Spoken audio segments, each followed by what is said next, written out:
Okay, Alexander, let's talk about Angela Merkel. Remember those books, those Where's Waldo books, where you would have to Mm, look at the big crowds of people and try to find Waldo in the crowd? mm. I think we need a book like that for Angela Merkel because she Yes, has absolutely disappeared yes, as this migrant story continues. yes, Migrants pouring out of Turkey and into Greece and Europe. Merkel has remained dead, silent. It's yes, absolutely incredible. yes. But there are people in the CDU that are speaking out, and they're Mm, singing a much different tune to mm. what Merkel said back in 2015-16. So, Alexander, we have from EN24 News, refugees in Turkey, Friedrich Merz, quote, can't take you in. In view of the influx of migrants at the Turkish-Greek border, the CDU chairman, Friedrich Merz, demands that Turkey be given all the necessary support to accommodate refugees.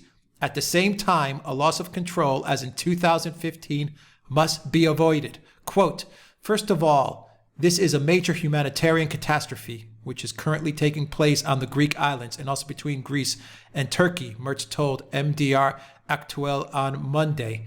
Quote, the Federal Republic should help and maybe help more than it has done so far.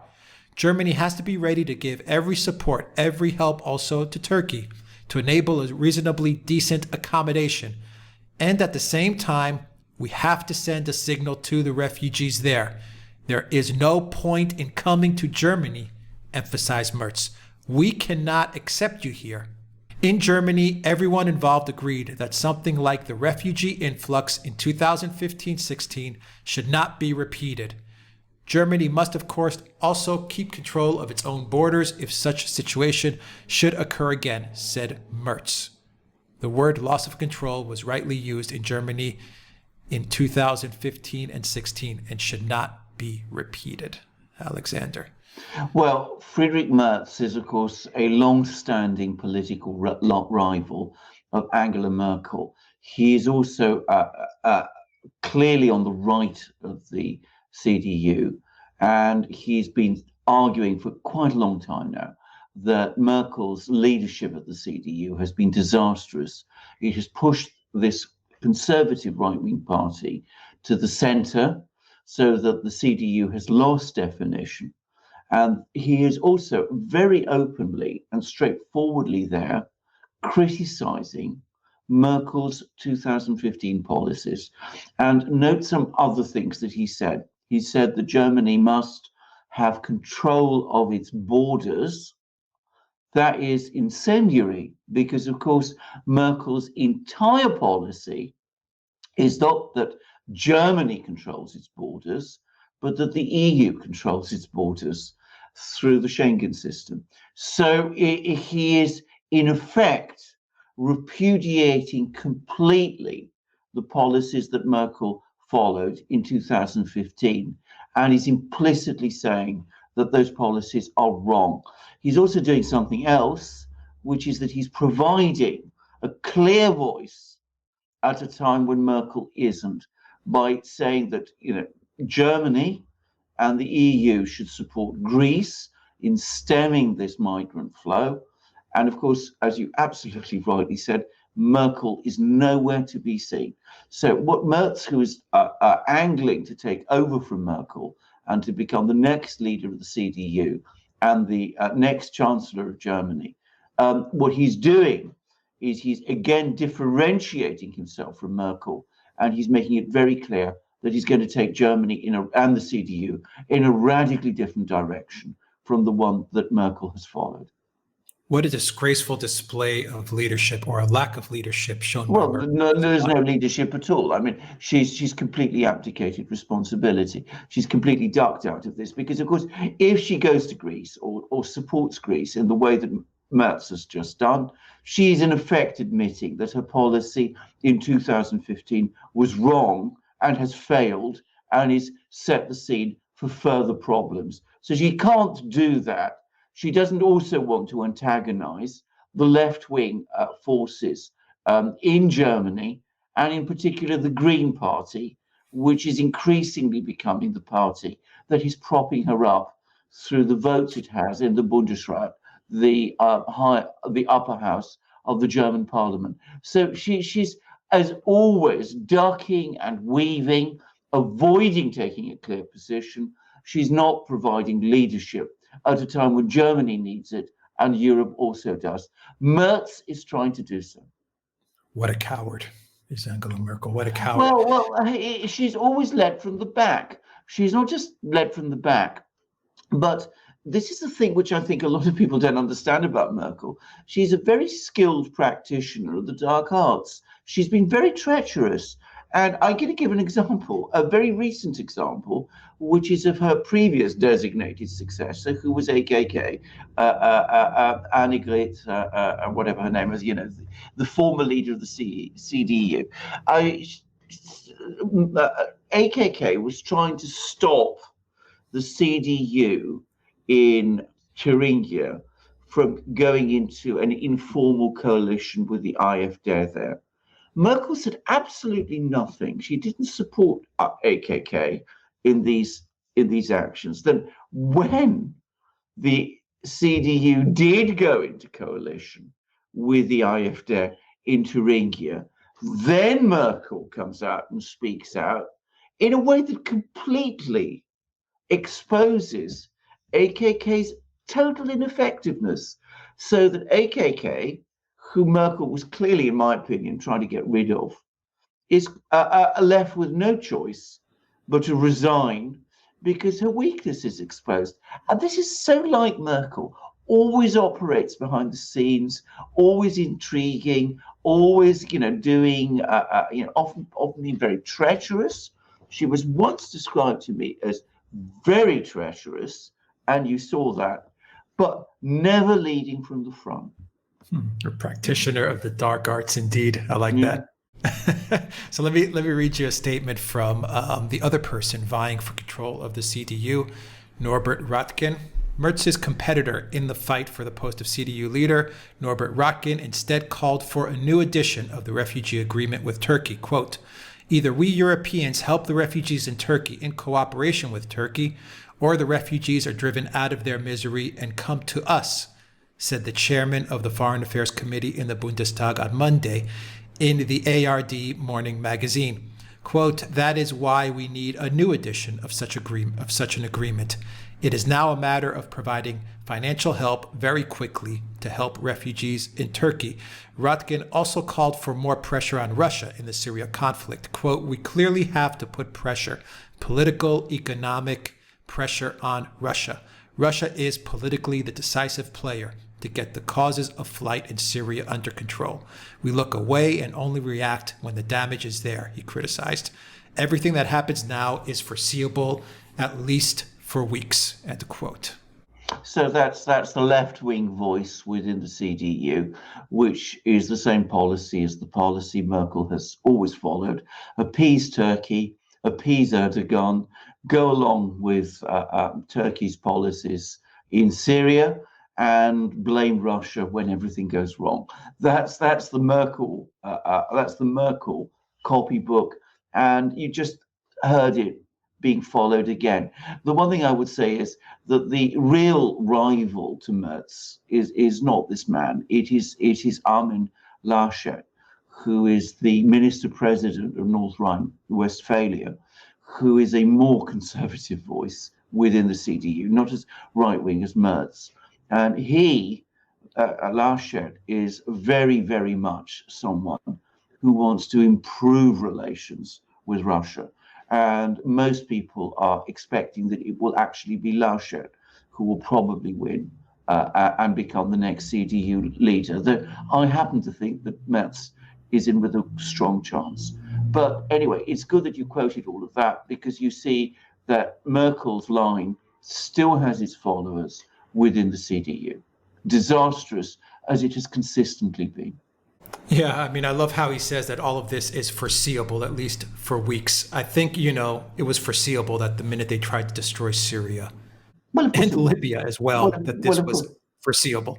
Well, absolutely. But as I said, appease Turkey, blame Russia. That's their solution. That's been Merkel's solution.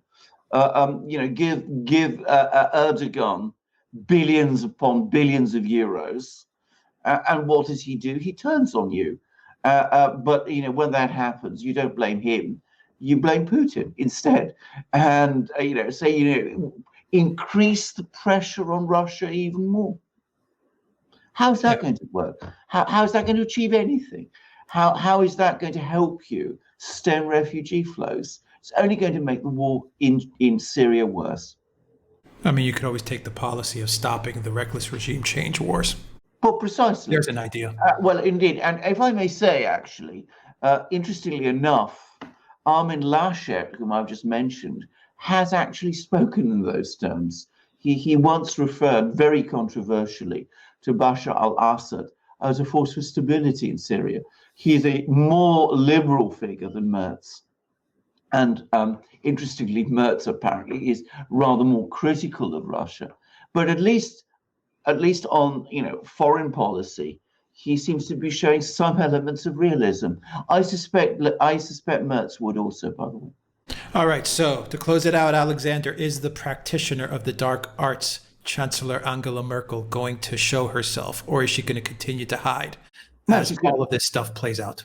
She's going to hide. I mean, this is what she's been doing, and that's the game she's playing at the moment. She's too embarrassed to come out visibly, because she knows that whatever she says at this time is always going to redound on her. So she's going to be weaving her, spider's threads behind the scenes, pulling the levers, having her sidekicks brief the media. She's very effective at doing this, by the way, and bad-mouthing her opponents through the media. She's going to be doing all those sorts of things. But the very last thing she's going to do is actually lead, because that's not what Merkel does. Can I make one final comment here that I'm thinking about as I'm listening to you? Macron has come out a little bit and said some stuff about what's going on. Yes. With regard to the migrants, but he hasn't come out full force. No. Why do you think that is? I mean, I would think that Macron, being the Macron that he is, his goal of being the next Napoleon leader of Europe, that he would capitalize on Merkel's disappearance and try to create some sort of leadership position behind him. Yes. Macron's grand idea, which he was working on with Erdogan, was that there would be a summit meeting with Putin in Istanbul, in which that's to say Macron, would come along with Merkel in tow, and they'd all be supporting Erdogan there and collectively putting pressure on Putin, and that would give Macron the great opportunity to cut a picture as the Napoleon leading Europe against both the Turks and the Russians at the same time. Putin put a complete stop to that. He said, I'm not interested in this. And what we saw was Erdogan going to Moscow instead. So that was Macron's idea. He doesn't, at the same time, want to take a very strongish line on the migrant issue, because, of course, if he does that, he's playing into the hands of Marine Le Pen, for whom this issue is essentially her issue. So he doesn't want. He's too embarrassed to speak out openly. Also, the other thing to say about Macron is, of course, he has also been an advocate of regime change in Syria. So he's got that problem too. So Macron may want to cut what the Italians call a bella figura in this kind of story, but it really is very difficult for him, which is why he's staying mum also. It's interesting that Merz is being so outspoken. Who else in Germany and France is? Yeah, very interesting indeed. Alexander Mercouris, editor-in-chief of the Duran. Thank you very much. Guys, if you like this video, click on the subscribe button down below. Click on that notifications bell. Please donate to us on PayPal, Patreon, and Subscribestar. Your donation helps keep this channel going. Also, look for us on iTunes and on Soundcloud. We post audio copies of all our videos on those two platforms as well. And also check out the Duran shop. Pick up some magic mugs, which when you drink from them will give you all the confidence you need to not go into hiding like Angela Merkel has. Oh, I'm absolutely sure that's right, Alex. I can be confidently say that Angela Merkel does not have any Duran magic mugs. It would be, I mean, frankly, I think she would find them radioactive. I think they would melt her. They would melt her, exactly, because let's remember they are truly magical. If you buy one of these magic mugs, you're buying yourself a really amazing mug, beautifully made, wonderful porcelain, light, strong. They keep your tea and coffee warm. They keep your beer and champagne cold. You can even put them in a microwave and they come out with the handle cold and the tea and coffee hot inside. They're really magical and they sustain you. But of course, if you are a person like Angela Merkel, who doesn't want to be sustained because, you've got far too many intrigues and plots and conspiracies that you're playing with, well, of course, it's altogether too much. But for those who are not Angela Merkel, they are the most sustaining and wonderful things. They're what keep us going through the long watches of the night as we research these programs, so that we can provide you with the commentary that we do. And we don't just have amazing magic mugs, we also have phenomenal polo shirts like the one I'm wearing at the moment, and t-shirts like the one that Alex is wearing at the moment. You will see that in both cases we have the Duran double-headed eagle embroidered on mine, I think printed on yours. But they are amazing shirts. They're 100% cotton. They're incredibly stylish. They're incredibly elegant to wear. Certainly the polo shirts are. I've worn them in the most glittering places. But all our shirts are 100% cotton. All of them are phenomenally durable. You will find polo shirts and short sleeve t-shirts and long sleeve t-shirts and v-neck shirts. And you'll also find hats, hoodies, and stickers, all of the same amazing quality. And we don't just sell apparel and merchandise in our shop. We also sell ebooks on subjects like Russiagate and Ukrainegate and Brexit and Epstein. And you will support us by coming to our shop and buying these great things. And of course, as Alex has said many times, we need all the support we can get because of the pressure YouTube and others put on us. So if you enjoy our commentary, buy these great things, support the Duran, own these great things for yourself, come to our shop. Alex will tell you how. Just look in the description box down below for the link, theduranshop.com. Alexander Mercouris, editor-in-chief of the Duran. Thank you very much. Until next time, everybody, take care.